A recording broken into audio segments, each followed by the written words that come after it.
مالک بنا دیا، تجھے شکر ادا کرنا چاہیے۔ صحابی پوچھتے ہیں امیر المومنین آپ نے تو کوئی بات نہیں کہی، ہم سوچ رہے تھے بیان کریں گے، تقریر کریں گے، کچھ واضح و نصیحت کریں گے، آپ نے تو اپنے تعلق سے فرمایا، وجہ کیا ہے؟ حضرت عمر فرماتے ہیں اللہ نے مجھے امیر المومنین بنایا، حاکم بنایا، میرے سے اتنے شہر فتح کیے، میں نے دنیا کو فتح کر لیا، آدھی دنیا کو مجھے حکمراں بنا دیا گیا، میں کہیں میرے اندر تکبر نہ آ جائے، کہیں میرے اندر گھمنڈ نہ آ جائے، کہیں میرے اندر انا نہ آ جائے، اس لیے میں آج تمہارے لوگوں کے سامنے یہ کہتا ہوں کہ میں کچھ نہیں تھا، جو کچھ ہوں اس رب العالمین کی وجہ سے۔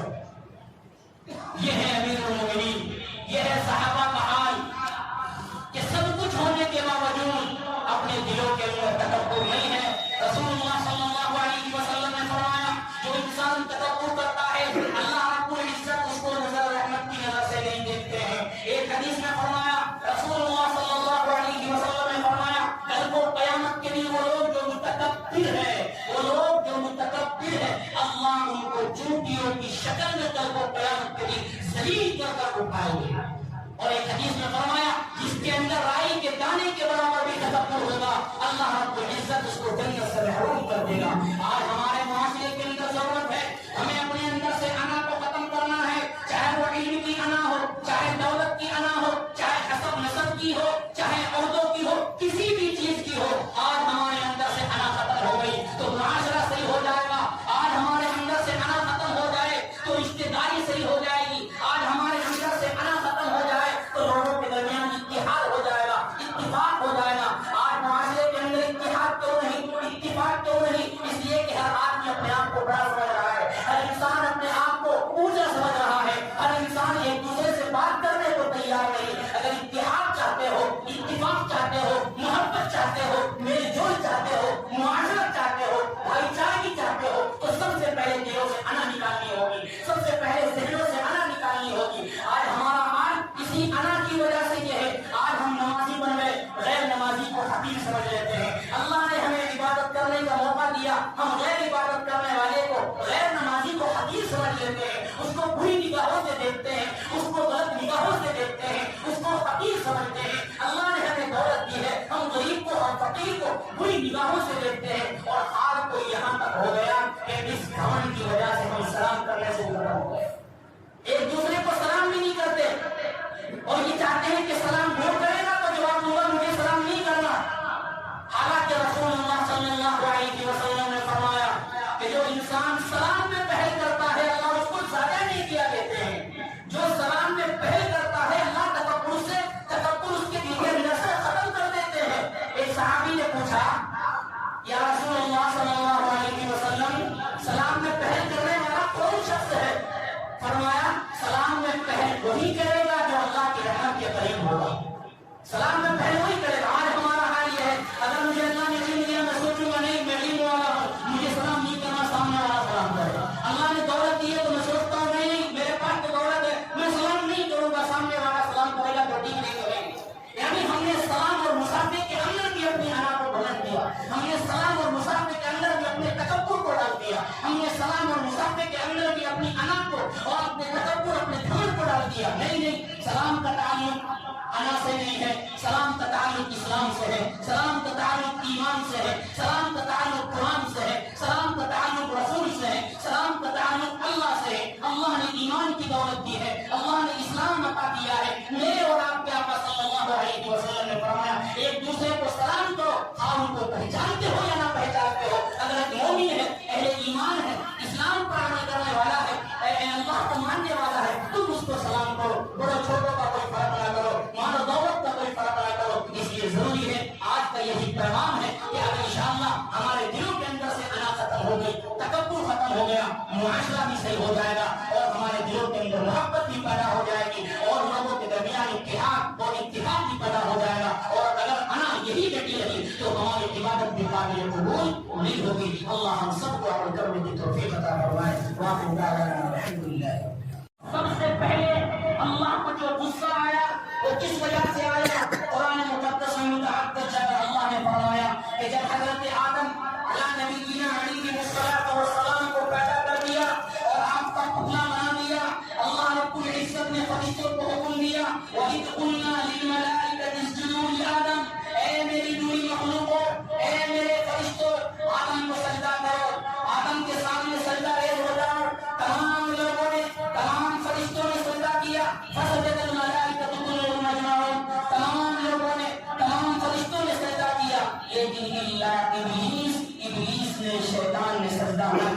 وجہ کیا ہے؟ خود قرآن میں اللہ نے فرمایا ابا واستكبر وكان من الكافرين، اس نے انکار کر دیا، تکبر کیا اور وہ کافروں میں سے ہو گیا۔ شیطان نے کہا کہ اللہ میں اس کو کیوں سجدہ کروں؟ اس کے دل کے اندر گھمنڈ آ گیا، ذہنوں کے اندر عقلی دلیل آ گئی۔ اس نے کیا کہا؟ انا خیر من خلقتنی من نار وخلقته من طین، اے اللہ آدم کو تو نے مٹی سے بنایا، مجھے آگ سے بنایا۔ آگ کی صفت یہ ہوتی ہے کہ وہ اونچے کو جاتی ہے، آگ جتنی دہکائی جاتی ہے اتنی بلندی ہوتی ہے، اور مٹی کی صفت یہ ہے کہ وہ نیچے کو جاتی ہے۔ مٹی کو اوپر پر ڈالو مٹی نیچے آئے گی، آگ کو جلاؤ آگ اوپر جائے گی۔ آگ کی صفت اونچی ہے، مٹی کی صفت نیچی ہے، لہٰذا میں اعلیٰ ہوں، میں افضل ہوں، میں فرشتوں کا سردار ہوں، میں تیری عبادتیں کرتا ہوں، چپے چپے پر تیری عبادت کی، میں ان کو سجدہ نہ کروں گا، میں سجدہ نہ کروں گا۔ اللہ کو اس بات پر غصہ آیا اور اللہ نے اس بات کو ناپسند کیا اور کہا اے شیطان، اے ابلیس، تو نے چپے چپے پر اگرچہ میری عبادت کر لی ہو، اگرچہ میں نے تجھے فرشتوں کا سردار بھی بنا دیا ہو، تجھے سرداری کا لقب بھی عطا کر دیا ہو، لیکن یہ میرا حکم تھا، میں تجھے کہہ رہا تھا سجدہ کر، تو نے میرا حکم ماننے سے انکار کر دیا، تو نے میرا حکم کی، میرے حکم کی نافرمانی کی۔ جان میں تجھے راہ کر رہا ہوں، میں تجھے اپنے دربار سے نکال رہا ہوں، تجھے فرشتوں کی فہرست سے ہٹا رہا ہوں، تیرے اوپر سے سرداری کا جو لقب ہے اس کو بھی ختم کر رہا ہوں۔ قیامت اللہ رب العزت نے اس تکبر کی وجہ سے، اس انکار کی وجہ سے اس شیطان کو، اس ابلیس کو اپنے دربار سے نکال کر پھینک دیا اور کہا کہ تو چلا جا، تمہیں میری ضرورت نہیں ہے، مجھے تیری ضرورت نہیں ہے، میں تیری طرف نظر رحمت لیے دیکھوں گا۔ اس نے کہا میں شیطان نے کہا میں لوگوں کو بہکاؤں گا۔ اللہ رب العزت نے کہا تو بہکا، جو میری عبادت کرنے والے ہیں وہ عبادت کرتے رہیں گے، اور وہ تیری ماننے والے ہیں وہ تیری ماننے کے جو کافی ہو جائیں گے۔ شیطان کو قیامت تک کے لیے ذلیل کر دیا گیا۔ آج حاجی لوگ بھی جاتے ہیں، عمرہ کرنے والے جاتے ہیں اور قیامت تک جاتے رہیں گے، وہاں جا کر اس کو کنکریاں ڈلتی رہے گی۔ اللہ رب العزت روزانہ اس کو ذلیل کرتا ہے اور دکھاتا ہے کہ جو اللہ کی نافرمانی کرتا ہے، خواہ تکبر کی وجہ سے ہو، خواہ کمر کی وجہ سے ہو، خواہ انت کی وجہ سے ہو، اللہ اس کو دنیا کے اندر ایسا ذلیل کرتا ہے۔ اور لوگوں کو یہ پیغام دے دیا اس سبق سے، لوگوں کو یہ پیغام دے دیا اس واقعے سے کہ اگر انسانوں کے اندر بھی گھمنڈ آ گیا، انسانوں کے اندر بھی تکبر آ گیا، انسانوں کے اندر بھی جو ہے انا آ گئی، اللہ ان کو دنیا کے اندر بھی ذلیل کرتا ہے، اللہ رب العزت آخرت میں بھی ذلیل کرتا ہے۔ اس لیے ہمارا یہ ذہن ہونا چاہیے، ہمارے اندر سے انا ختم ہونی چاہیے کہ میں ہوں، یہ جو لفظ میں ہے اس نے آج پورے معاشرے کو بگاڑ کر رکھ دیا، اس میں نے، اس تکبر نے پورے گھرانے کو بگاڑ کر رکھ دیا۔ آج لڑائیاں دیکھیے کس وجہ سے ہو رہی ہے، عام طور پر لڑائی اور فساد کس وجہ سے ہو رہا ہے۔ آج گھروں کے اندر لڑائی اور جھگڑے کس آپ کو ناپسند کرتا ہے، دوست کرتا ہے۔ اللہ نے اس نطفے سے انسان کو بنا دیا، کتنی بڑی ذات ہے، کتنا بڑا کریم ہے۔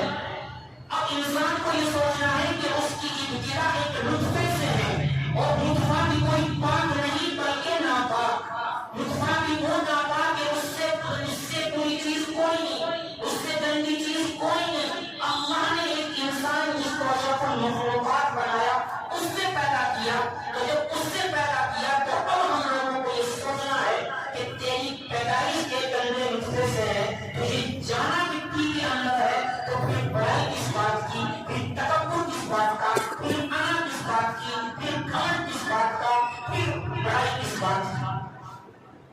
اسی لیے آپ لوگوں کے سامنے، آپ حضرات کے سامنے حدیث کا جس بڑا حدیث پڑھی، رسول اکرم صلی اللہ علیہ وسلم نے فرمایا من تواضع للہ رفعہ اللہ۔ مختصر سی حدیث ہے لیکن اپنے اندر ایسے ایسے نکات کیے ہوئے ہیں کہ اگر انسان اس حدیث پر عمل کر لے تو انسان دنیا کے اندر بھی عزت پائے گا، آخرت کے اندر بھی عزت پائے گا۔ کیا فرمایا؟ فرمایا میرے اور آپ کے آقا تاجدار مدینہ احمد مجتبی محمد عربی صلی اللہ علیہ وسلم نے من تواضع للہ رفعہ اللہ، جو انسان تواضع اختیار کرتا ہے، جو انسان اپنے آپ کو کم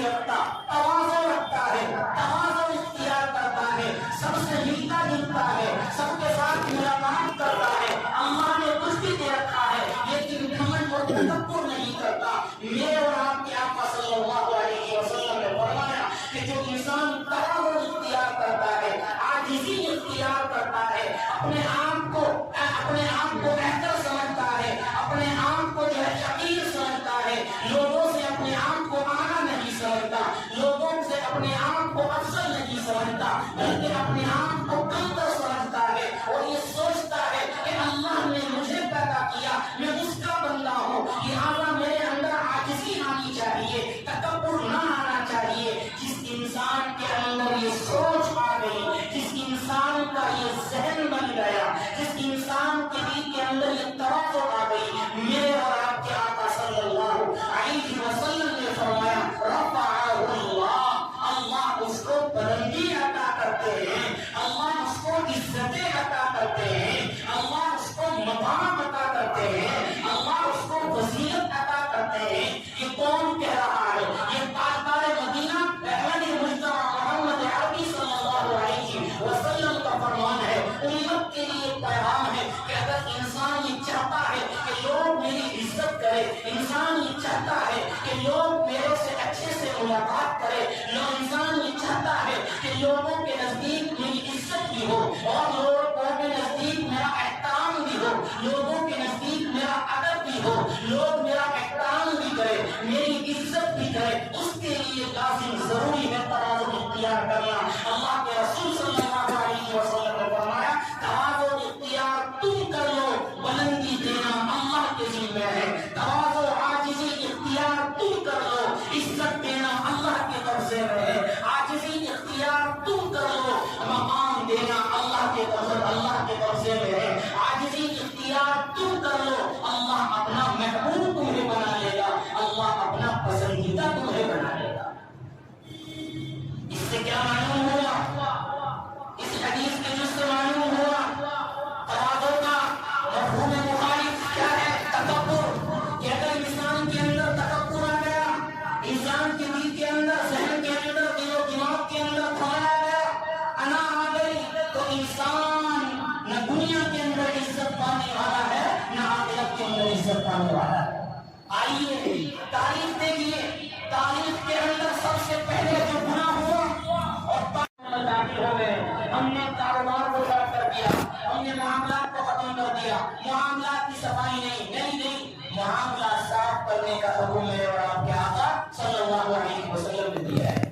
معاملے کی صفائی کی اہمیت کا اندازہ اس سے لگائیے کہ رسول اللہ صلی اللہ علیہ وسلم جب مدینہ کے لیے ہجرت فرمائی، مکہ سے مدینہ آئے، تو آپ نے دیکھا کہ مسجد نہیں تھی اس وقت مدینے کے اندر، قبا مسجد بن چکی تھی پہلے، لیکن مسجد نبوی کی تعمیر کرنی تھی، اس کو بنانا تھا، اس کے لیے جگہ کی تلاش تھی، ایک جگہ آپ کو دکھائی گئی، آپ نے اس کو پسند فرمایا کہ ہاں یہ جگہ مسجد نبوی کے لیے بہتر ہے۔ پھر معلوم کیا کہ یہ جگہ کس کی ہے، پتا چلا کہ بنو نجار جو قبیلہ ہے یہ جگہ اس کی ہے، ان کو بلایا، ان کو معلوم ہوا کہ رسول اللہ صلی اللہ علیہ وسلم نے ہماری زمین کو پسند کر لیا اور وہاں پر مسجد کی تعمیر بنانا چاہ رہے ہیں، وہ تو خوش ہو گئے کہ یہ تو ہماری خوش قسمتی ہے، یہ تو ہمارے لیے سب سے جنت کے ٹکٹ ہے، ہمارے لیے جنت میں جانے کا ذخیرہ ہے ہمارے لیے کہ ہماری زمین کو رسول اللہ صلی اللہ علیہ وسلم نے پسند فرمایا، پسند ہی نہیں بلکہ مسجد بنانے کے لیے پسند فرمایا۔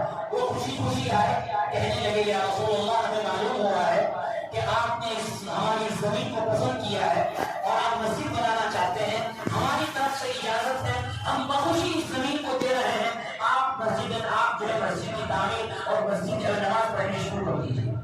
اب دیکھیے بخوشی دے رہے ہیں کون؟ بنو نجار قبیلے جس کی زمین ہے، جن کی زمین ہے، لیکن رسول اللہ صلی اللہ علیہ وسلم نے فرمایا نہیں، مفت نہیں لوں گا، اس کے جتنے پیسے، روپیے، درہم و دنانیر ہے وہ بتاؤ، میری زمین کو خریدی جائے گی، مفت میں زمین نہیں لی جائے گی۔ باوجود اس کے کہ جائز ہو گئی تھی، دینے والے خوشی دے رہے تھے، آپ چاہتے تو بنا سکتے تھے، کوئی مسئلہ نہیں تھا، مسئلے کی روح میں کوئی بات نہیں تھی، جائز ہو گئی تھی، دینے والے خوش تھے، لیکن نہیں، امت کے لیے پیغام ہے کہ اگر آج یہ مسجد نبوی مفت میں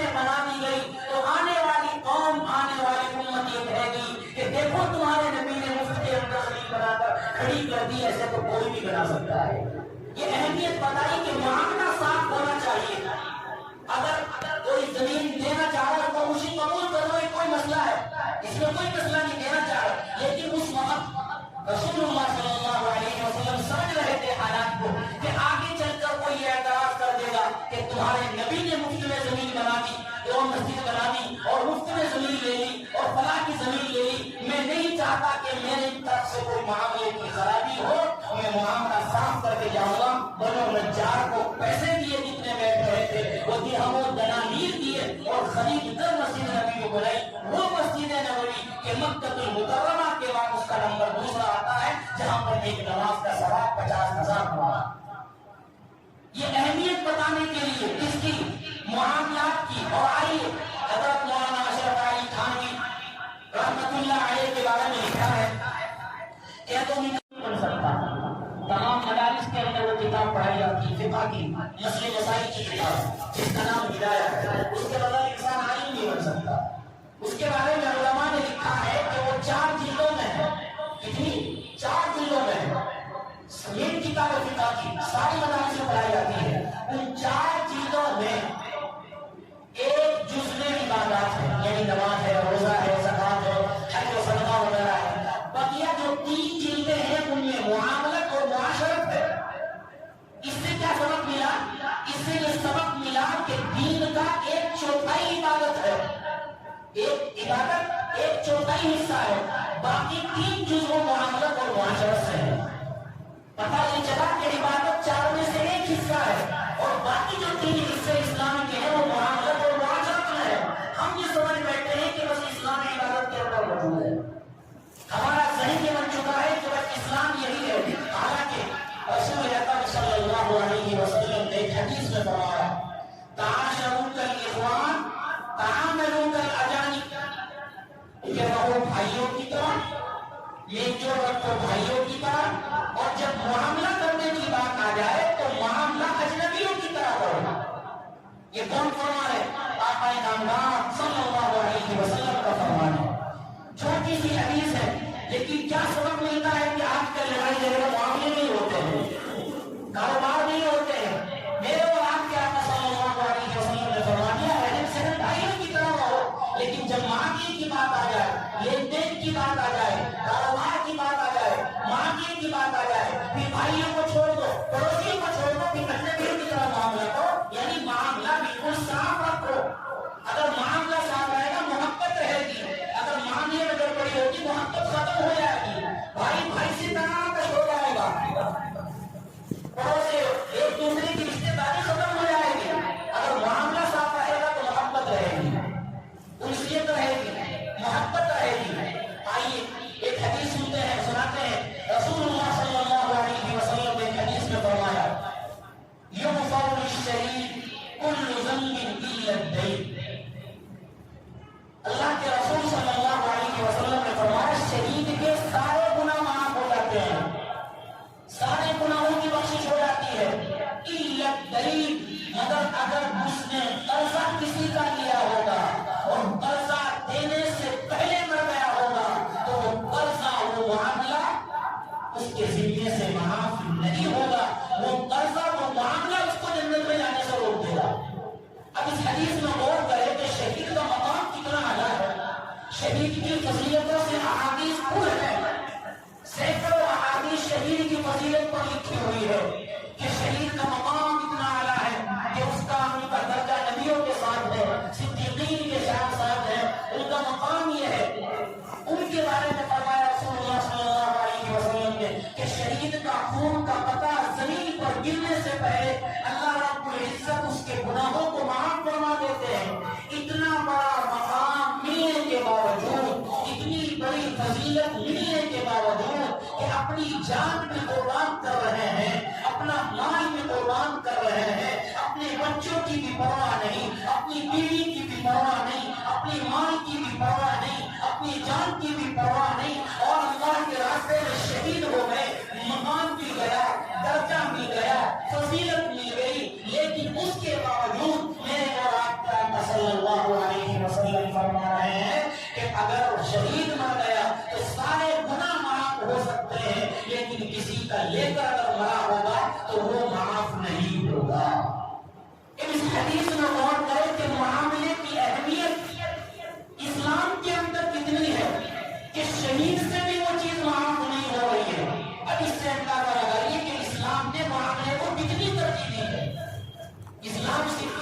ہی کا نام نہیں ہے، اسلام صرف نمازوں ہی کا نام نہیں ہے، اسلام صرف روزے اور زکات اور صدقات اور حج ہی کا نام نہیں ہے۔ اسلام یہ کہتا ہے معاملہ بھی تمہارے اندر صحیح ہونا چاہیے۔ اسلام کی تکمیل اور ایمان کی تکمیل اور ایمان مکمل جبھی ہوگا جب انسان کا معاملہ صاف ہوگا۔ ہمارے معاشرے میں یہی ہے، بڑے بڑے ہم لوگ عبادت کرنے والے، تہجد گزار، ذکر و اذکار سب کچھ کرنے والے، لیکن ہمارے معاملے اگر جا کر دیکھو تو بہت زیادہ گڑبڑ ملتے ہیں۔ ہم وہاں پر مسلمان بھول جاتے ہیں کہ ہم مسلمان ہیں، ہم بھول جاتے ہیں کہ ہمیں اللہ کو منہ دکھلانا ہے۔ حالانکہ اسلام نے جو مسائل بیان کیے، کتابوں کے اندر جو مسائل ہیں، ان میں یہ مسئلہ ہے کہ اگر کسی کا انتقال ہو جائے، انتقال ہونے کے بعد سب سے پہلے اس کے پیسے اور روپیوں میں سے ذہن سے باہر کریں۔ آپ دنیا کے اندر نظریں گھمائیں اور اپنی نظروں کو گھمائیں تو ہر طرف ایک چرچا ملتا ہے، ہر طرف ایک بات ملتی ہے، ہر انسان اپنے حقوق کا مطالبہ کر رہا ہے، ہر انسان ایک دوسرے سے اپنا حق چاہ رہا ہے، ہر انسان ایک دوسرے سے اپنے حقوق کا مطالبہ کر رہا ہے۔ پڑوسی کا حق ادا کرنے کو تیار نہیں، مقروض قرضہ دینے والا قرضہ دینے والے کو قرضہ دینا واپس کرنے کو تیار نہیں، کاروبار کا لین دین لے کر دینے کو تیار نہیں، اخلاق سے دوسرے کے ساتھ پیش آنے کو تیار نہیں، ایک دوسرے کے ساتھ مل جل کر رہنے کو تیار نہیں، ایک دوسرے کے ساتھ رہنے کو تیار نہیں۔ اسلام یہ کہتا ہے ادخلوا فی السلم کافہ، کہ اسلام نے ہر چیز کی رہنمائی فرمائی، قرآن میں ہر چیز کی رہنمائی ہے، حدیث میں ہر چیز کو بیان کر دیا گیا ہے، بشرط ہے کہ تم ساری شرطوں پر، ساری چیزوں پر عمل کرنے والے بن جائیں۔ آقا کو شکایت ہے غلام سے، غلام کو شکایت ہے آقا سے، ہر طرف یہی حق ہے، لیکن کیا کبھی ہم نے غور کیا کہ اللہ نے ہم کو پیدا کیا، کیا ہمارے اوپر بھی کچھ حقوق ہے؟ کیا ہمارے ذمے میں کچھ لازم ہے؟ اسلام ہم سے کیا تقاضا کرتا ہے؟ اللہ رب العزت ہم سے کیا چاہ رہا ہے؟ اس آیت میں اللہ نے کیا فرمایا ہے؟ ہمیں اس پر غور نہیں کیا۔ اللہ رب العزت فرمانا یہ چاہتے ہیں کہ ہم لوگ یہ سمجھ رہے ہیں کہ ساری کی ساری عبادت، نماز، روزہ، زکات، حج، صدقہ وغیرہ، بس یہی اسلام کا ایک ماننے کا مطلب ہے اور یہی اسلام پر چلنے کا مطلب ہے۔ ہم نے عبادات سے ہٹ کر معاملات کو چھوڑ دیا، ہم نے عبادات کو ہٹ کر معاشرت کو چھوڑ دیا، ہم نے عبادات سے ہٹ کر اخلاقیات کو چھوڑ دیا۔ ہم یہ سمجھتے ہیں کہ بس عبادت کر لی، اسلام پر عمل مکمل ہو گیا، معاملات کا کوئی معلوم نہیں، یہ دین کے بارے میں کوئی معلوم نہیں، معاشرت رہن سہن میاں بیوی کے حقوق کیا ہے، والدین کے حقوق کیا ہے، ان کے بارے میں کوئی علم نہیں، ایک دوسرے کے ساتھ کیسے پیش آنا چاہیے، اخلاق کیا ہے، اس کے بارے میں ہمیں معلوم نہیں۔ ہم یہ سوچتے ہیں کہ ان کا تعلق اسلام سے نہیں ہے، حالانکہ اسلام یہ کہتا ہے کہ معاملات اگر صحیح ہوں گے، لین دین تمہارا صحیح ہوگا تو تمہاری عبادتوں کے اندر بھی نورانیت آئے گی، تمہاری عبادتوں کے اندر بھی چاشنی پیدا ہوگی، تمہاری عبادت بھی قابل قبول ہوگی۔ آج یہی مدعا ہے، آج یہی مسئلہ ہے کہ آج ہم مسجدوں کے اندر آتے ہیں، نماز وغیرہ خوب پڑھتے ہیں، نوافل پڑھنے والے بھی مل جاتے ہیں، ذکر و اذکار کرنے والے بھی مل جاتے ہیں، تہجد پڑھنے والے بھی مل جاتے ہیں، اور ذکر و اذکار کرنے والے بھی مل جاتے ہیں، اللہ اللہ کی ذکر لگانے والے بھی مل جاتے ہیں، عبادتوں کی کثرت کرنے والے، ذکر و اذکار کرنے والے، نوافل پڑھنے والے، تہجد پڑھنے والے سب مل جائیں گے، ساری دنیا کے اندر کوئی نہ کوئی مل جائے گا۔ لیکن وہیں جہاں ہم عبادتوں کے اندر اپنے آپ کو بڑھا رہے ہیں، ہمیں معاملات جب چاہتے ہیں تو ہم زیرو، مسجد سے باہر نکلے تو ہم زیرو ہو جاتے ہیں۔ اسی لیے کسی بزرگوں نے فرمایا کہ آج مسجد میں ہم مسلمان ہیں، مسجد کے باہر کے مسلمان نہیں، مسجد کے مسلمان ہیں، مسجد سے نکل کر مسلمان کی علامت ختم ہو جاتی ہے۔ جب تک مسجد میں رہتے ہیں اللہ کا ڈر ہے، اللہ کا خوف ہے، جب تک عبادت ہے اللہ کا خوف ہے، اللہ سے مانگتے ہیں، ذکر و اذکار سب چلتا ہے، ساری چیزیں ہمارے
اس سے بھی بڑھ جاتا ہے۔ بلکہ ایک حدیث میں فرمایا میرے اور آپ کے آقا صلی اللہ علیہ وسلم نے کہ سچا تاجر، تجارت کرنے والا جو معاملے کی صفائی کرتا ہے، معاملے کو صاف رکھتا ہے، اگر کسی کا لیتا ہے تو اس کو ادا بھی کر دیتا ہے، وعدہ خلافی نہیں کرتا، معاملے کو بالکل صاف رکھتا ہے، کوئی سامان فروخت کرتا ہے سامنے دکھا کر کرتا ہے اور سامنے والے کی مرضی ہے، جو انسان معاملہ صاف رکھتا ہے، سچا تاجر ہوتا ہے، کل کو قیامت کے دن اس کا حشر نبیوں کے ساتھ ہوگا، صدیقین کے ساتھ ہوگا، شہداء کے ساتھ ہوگا، صالحین کے ساتھ ہوگا۔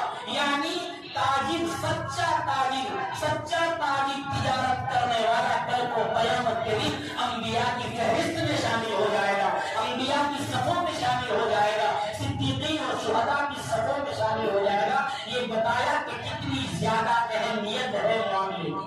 بلکہ ایک حدیث میں رسول اللہ صلی اللہ علیہ وسلم نے ارشاد فرمایا اعطوا الاجیر اجرا قبل ان یجف عرقه۔ صحیح حدیث ہے، کیا فرمایا کہ نوکر کو اس کی اجرت، غلام کو اس کی اجرت اس کے پسینہ خشک ہونے سے پہلے عطا کر دو۔ آپ نے یہ حدیث سنی ہوگی کہ پسینہ خشک ہونے سے پہلے اس کی اجرت ادا کر دو۔ جو آپ یہاں کام کر رہے ہیں، غلام ہیں، نوکر ہیں، جو ملازم ہے، ان کا جو وقت ہے، ان کا جو ٹائم ہے، ہمیں چاہیے یہ ہمارا معاملہ یہ ہونا چاہیے، ہمارے اخلاق یہ ہونے چاہیے کہ ہمیں اس کے وقت پر اس کو تنخواہ دے دینی چاہیے۔ اس لیے کہ رسول اللہ صلی اللہ علیہ وسلم نے فرمایا کہ اجیر یعنی اجرت لینے والا، ملازم، نوکر اس کے وقت کے بعد اس کو نہ دو، وقت جو ہو گیا اس پر اس کی تنخواہ ادا کر دو۔ بلکہ حدیث میں فرمایا رسول اللہ صلی اللہ علیہ وسلم نے کہ اللہ تعالیٰ فرماتے ہیں کہ میں کل کو معاوضہ کروں گا ان لوگوں سے جو وقت پر ملازم اور نوکر کو تنخواہ نہیں دیتے تھے۔ ایک حدیث میں اللہ کے رسول صلی اللہ علیہ وسلم نے فرمایا من ادعى ما ليس له فليس منا۔ ایک حدیث میں فرمایا من عقد شبرا من الارض، کہ جو انسان کسی کی زمین پر اپنا قبضہ جمائے گا، ناجائز قبضہ جمائے گا، حرام طریقے سے قبضہ جمائے گا، رشوت دے کر قبضہ جمائے گا، جھوٹی گواہی دے کر قبضہ جمائے گا، وہ زمین اس کی نہیں، وہ دکان اس کی نہیں، وہ مکان اس کا نہیں، پھر بھی وہ ناجائز طریقے سے، حرام طریقے سے رشوت لے کر، رشوت دے کر اور جھوٹی گواہی دلوا کر اپنی طاقت کے زور پر، اپنے گھمنڈ کے زور پر، اپنی طاقت کے زور پر دوسرے کی زمین پر، دوسرے کے مال پر، دوسرے کی دکان پر، دوسرے کے مکان پر، دوسرے کی چیزوں پر قبضہ کر لیتا ہے، اس کی وہ چیز نہیں ہے۔ میرے اور آپ کے آقا صلی اللہ علیہ وسلم نے فرمایا جو ایسا کرتا ہے کل کو قیامت کے دن 7 زمینوں کا توپ بنا کر اس کے گلے میں ڈالا جائے گا۔ ایک زمین کتنی ہے انسان پورا نہیں ڈھونڈ سکتا، اور 7 زمین کتنی بڑی ہوگی انسان اندازہ نہیں لگا سکتا، پھر اس کا توپ کتنا بڑا ہوگا کہ انسان یہ اندازہ نہیں لگا سکتا۔ رسول اللہ صلی اللہ علیہ وسلم نے فرمایا وہ زمینوں کا توپ اس کو پہنایا جائے گا۔ کتنی زیادہ اہمیت معاملات کی اسلام کے اندر دی گئی ہے۔ اسی لیے اللہ رب العزت نے فرمایا یا ایھا الذین آمنوا اتقوا اللہ حق تقاته ولا تموتن الا وانتم مسلمون، کہ اے لوگوں جس کا جو حق ہے وہ ادا کر دو، اگر تمہارے ذمے کسی کا حق ہے اس کو ادا کر دو، مرنے سے پہلے ادا کر دو۔ کہیں کل کو تمہاری موت آ گئی اور تم نے وصیت بھی نہیں کی، مال بھی نہیں چھوڑا، تو کل کو یہی قرضہ، یہی معاملہ، یہی لین دین اور یہی کاروبار تمہارے لیے جنت میں جانے سے رکاوٹ بن جائے گا۔ اسی لیے اللہ نے فرمایا ادخلوا فی السلم کافہ، کہ اے ایمان والو اسلام میں مکمل داخل ہو جاؤ۔ یہ مت سمجھو کہ بس عبادات ہی اسلام کا جز ہے، نہیں، عبادات بھی اہم ہے، نماز بھی اہم ہے، روزہ زکات بہت اہم ہے، لیکن معاملات بھی اہم ہے۔ معاملات کی صفائی بھی ضروری ہے، کاروبار کی صفائی بھی ضروری ہے، قرض اگر کسی کا لے رکھا ہے اس کو دینا بھی ضروری ہے، معاشرت بھی ضروری ہے، اخلاقیات بھی ضروری ہے اور عبادات بھی ضروری ہے۔ ساری چیزیں تم فالو کر لو، تم اسلام پر عمل کرنے والے بن جاؤ گے۔ یہ اسلام ہم کو حکم کرتا ہے، یہ اسلام کا تقاضا ہے، اور یہ میرے اور آپ کے آقا صلی اللہ علیہ وسلم کا فرمان ہے۔ اللہ سے دعا ہے اللہ ہم سب کو عمل کرنے کی توفیق عطا فرمائے۔ باقی دعوانا الحمدللہ رب العالمین۔ نمازوں میں سستی کر رہا ہے یا ذکر و اذکار میں سستی